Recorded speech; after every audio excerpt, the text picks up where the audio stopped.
Malayo ka man, di ka nag-iisa. Dito tayo sama-sama, ito ang kwento ng OFW.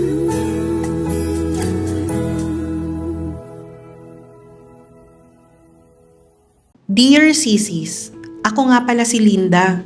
Dalawa lang kami ng anak kong si Andrew ang magkasama sa bahay. Ang asawa kong si Obet kasi ay nasa abroad. Siya ang nagsasakripisyo para mabigyan kami ng magandang buhay dito mag-ina. Sa totoo lang Sisis, wala naman ako mahihiling pa sa buhay. Ako pa nga kiniinggitan ng ibang katulad kong misis. Tinatawag pa nga akong Reyna. Dahil hindi ko na kailangang magtrabaho, pero alam nyo naman na hindi rin yun totoo. Idagdag mo pa ang mga chismis na nanlalalaki ako at kulang sa kamot kaya Makati o kaya naman naglulustay ng pera kung saan saan. Kaya nang sabihin sa akin ni Obet na uuwi na siya pagkatapos ng 7 taon, walang kasing saya ang puso ko.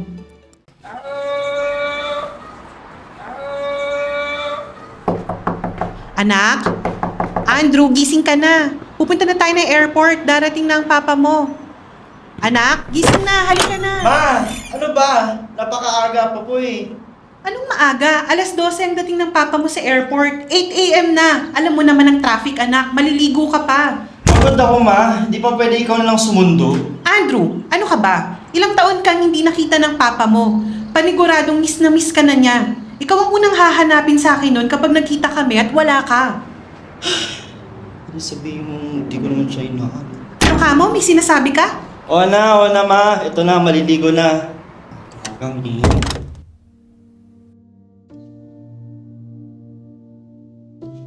Huwag niyo sanang pag-isipan ng hindi maganda ang anak kong si Andrew. Mabait naman siya at may respeto. Pero alam kong kapag tungkol na sa papa niya, nag-iiba talaga ang timpla niya. 7 taon kasing hindi nakauwi si Obet at sa loob ng 7 taon na yon, ilang beses niya rin na ipangako sa anak namin na uuwi siya. Pero wala ni isang natupad. Kung kailan pa siya hindi nangako, doon pa siya natuloy. Bigla tuloy akong kinabahan. Ang hirap mamagitan mga sisis. Please proceed to the gate 174. Linda? Linda! Obet! Andrew, nandiyan ang papa mo! Linda, asawa ko! Obet! Sa wakas nandito ka na. Ang laki ng pinagbago mo. Ang daya nga eh. Ikaw, ang ganda-ganda mo pa rin. Samantalang ako, ito, matanda na, kalbo pa. Ano ka ba? Hindi yan ang ibig kong sabihin. Bagay nga sa'yo, mas lalo kang pumogi para sa akin. Naku po, binuwala pa ako. Teka, nasa si Andrew? Nasaan ang anak natin? Nandyan lang siya. Iyon! Andrew, halika dito. Nandito ng papa mo. Anak? Ikaw na ba yan? Napakalaki mo na. Binata ka na. Miss na kita, anak. Nandito na si Papa. Hindi na ako aalis.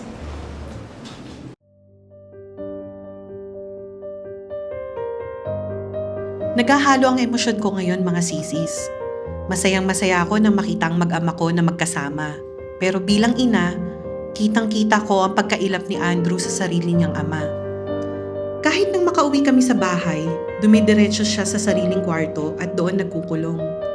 Lumalabas naman kapag inaaya ng papa niya kumain, pero walang gana kumilos.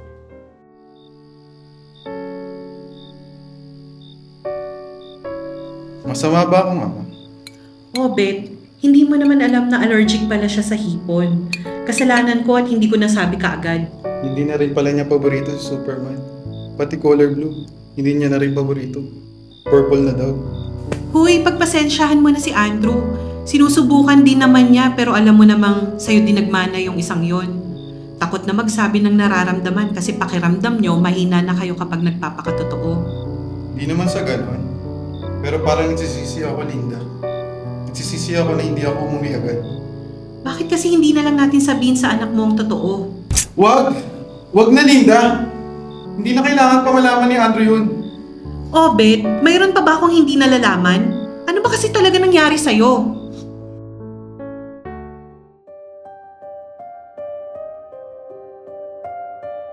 Nang sabihin sa akin ni Obet ang totoong nangyari sa kanya, hindi ko napigilan ang sarili ko at napaiyak na rin kasama siya.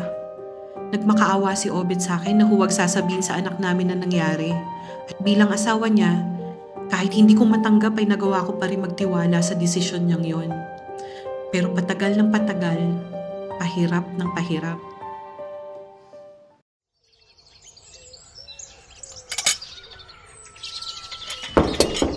Andrew? Andrew? Kailan ka pa natuto manigarilyo? Bakit nyo ba pinapakialaman ng buhay ko? Anong nangyayari? Anak, makakasama sa'yo ang bisyo. Anong sunod pagkatapos sa sigarilyo? Alak? Tapos ano? Magdodroga ka na? Ano bang pakialam mo? Sino ka ba? Andrew, huwag mo bastusin ang papa mo! Bakit ma? Totoo naman. Ano kaya kung nagbibisyo ako? At least hindi ako sinungaling. Hindi ako tulad mo. Andrew, hindi mo alam sinasabi mo. Tama na, tumigil ka na. Kung gusto niyang tumigil ako, huwag niyo akong kausapin. Just leave me alone. Andrew, hindi ko sinasadya. Sana hindi ka na lang umuwi.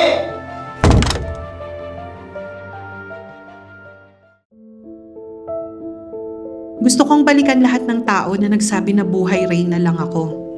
Lahat na nagsabi na nagpapakasarap lang ako sa habang nilulustay ang pera ng asawa ko. Lahat na nagsabi na may iba akong lalaki. Kung pwede lang silang balikan at ipakita kung anong sitwasyon ko ngayon. Hindi ko alam kung anong dapat kong gawin. Ang hirap pumagitna sa dalawang taong magkaiba ang takbo ng isip. Ang hirap dahil habang nauunawaan ko ang anak ko, kailangan ko rin naman protektahan ang sikreto ng asawa kong sa akin niya lang pinagkatiwala. Ano bang gagawin ko, sisis?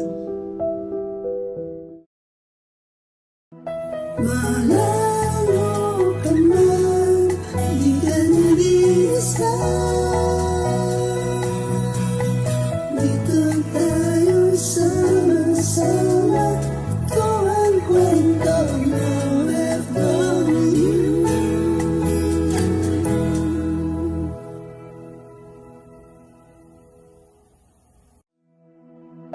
Malayo ka man, di ka nag-iisa. Dito tayo sama-sama, ito ang kwento ng OFW.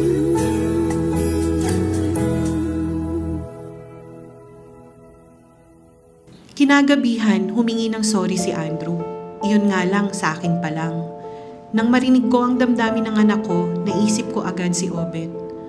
Kating-kati na akong sabihin kung bakit hindi nakauwi ang papa niya sa loob ng 7 taon. Gusto ko nang ikwento sa kanya lahat pero nangako ako.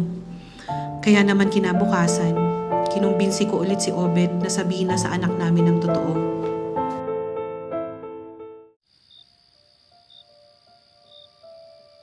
Sinabi ng hindi. Hindi pwede, Linda. Obet, pamilya mo kami. Kung mayroon man makakatanggap na nangyari sa'yo, kami yon. Ano ka ba? Wag, Linda. Please. Hindi ko kaya. Ano na lang iisipin ni Andrew kapag nalaman niya? Ang iisipin niya, mahal na mahal mo kami. Hindi ka nakakasigurado. Hindi natin hawak ang pag-iisip ni Andrew, Linda. Obet, ako ang nanay niya. Ako nagpalaki sa anak natin, kaya kilala ko siya. Maawa ka naman sa anak mo. Kapag nalaman niya sa huli ang dahilan mo, baka siya naman ang magalit sa sarili niya dahil hindi ka niya inunawa. Ang daling sabihin sa'yo. Dahil hindi sa'yo nangyari, Linda. Ano bang akala mo? Madali lang sa akin to? Obet, mula nung umuwi ka rito, halos hindi na kita makilala. Lagi kang tulala. Kapag isasarado ko ang pinto, natatakot ka. Bigla kang nagigising sa madaling araw dahil sa bangungot. At kung hindi mo sinabi sa akin ang nangyari sa'yo, tingin mo maintindihan kita? Kaya nga, Linda. Ako ang biktima. Ako nga. At ayoko malaman ni Andrew na 7 taon. 7 taon ako naging biktima. Dahil lang sa duwag ako. Anong isipin ng anak natin? Na yung tatay niya, kalalaking tao, hindi magawang lumaban sa amo niyang manyakis? Maintindihan ba ni Andrew yun? Na kaya hindi ako makalaban, hawak ng mga animal na yun, yung passport ko, at pwede niya ako ipa-deport kung sakaling lumaban ako. Sino maniniwala sa akin? Sino man naniniwala na may lalaking nag-aasat ng molestya? Linda, nangako ko hindi na tayo babalik sa hirap. Hindi na.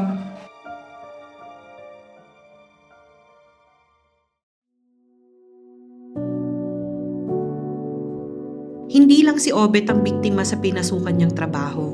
Marami pang iba. Maliban sa abuse, may pagkakataon din pala na kinulong lang sila sa boarding house para hindi makatakas. At kalalabas lang sa balita ngayon ang pinakarason kung paano nakauwi ang asawa ko pagkatapos ng ilang taon. May isang kasamaan silang lumaban at nabugbog nito ang hayop na gumahasa sa kanila. Dahil dito, nagkaroon ng kaso laban sa employer nila pero hindi na nagdalawang isip si Obet na umuwi nang makita ang passport. Naging mabilis ang oras para sa pamilya namin mga sisi, lalo na nang malaman ni Andrew ang nangyari sa papa niya. At tama ako, puno ng pagsisisi ito sa mga sinabi. Hindi makapaniwala si Obet na maririnig niya mismo sa anak namin ng mga salitang akala niya hindi na niya deserve. Para kasi sa kanya, ang dumi-dumi na niya sa nangyari, na natatakot siyang walang tatanggap sa kanya kapag nalaman ang katotohanan. Malayo ka man, di ka nag-iisa. Dito tayo sama-sama, ito ang kwento ng OFW.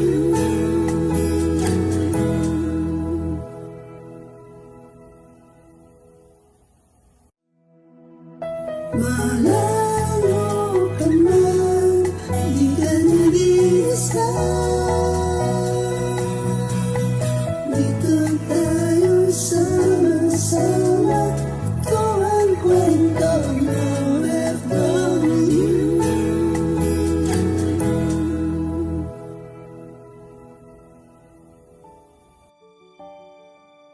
Pa, sorry. Sorry po. Akala ko kasi hindi ka na uuwi. Akala ko iniwan mo na po kami. Hindi ko naman magagawa sa inyo yun, anak. Patawarin mo si Papa kung hindi ko natupad yung mga pangako sa inyo noon. Babawi ako. Huwag ka nang bumalik sa ibang bansa pa. Dito ka na lang. Kaya naman natin. Gagawa na lang natin ng paraan. Di ba, Ma? Oo nga, Obet. Mayroon pa naman tayong naipon sa mga padala mo noon. Pwede natin gamitin panimula. Ipuhunan natin sa negosyo. Kahit sari-sari store. Tama ang anak mo. Kaya natin to. Maraming salamat. Salamat. Kakayanin natin to.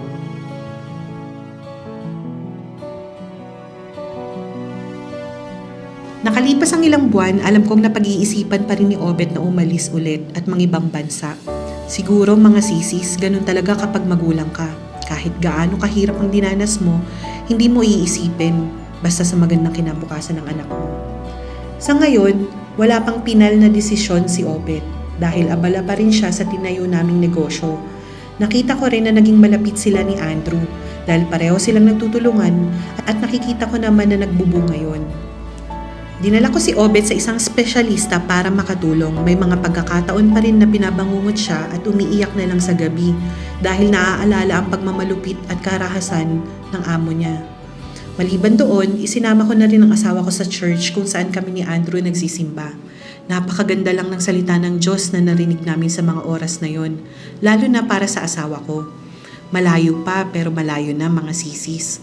Naniniwala ako na malalagpasan din namin ang pagsubok na ito. Malayo ka man, di ka nag-iisa.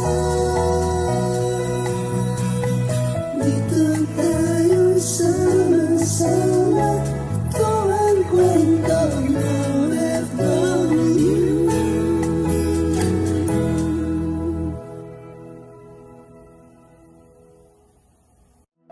Malayo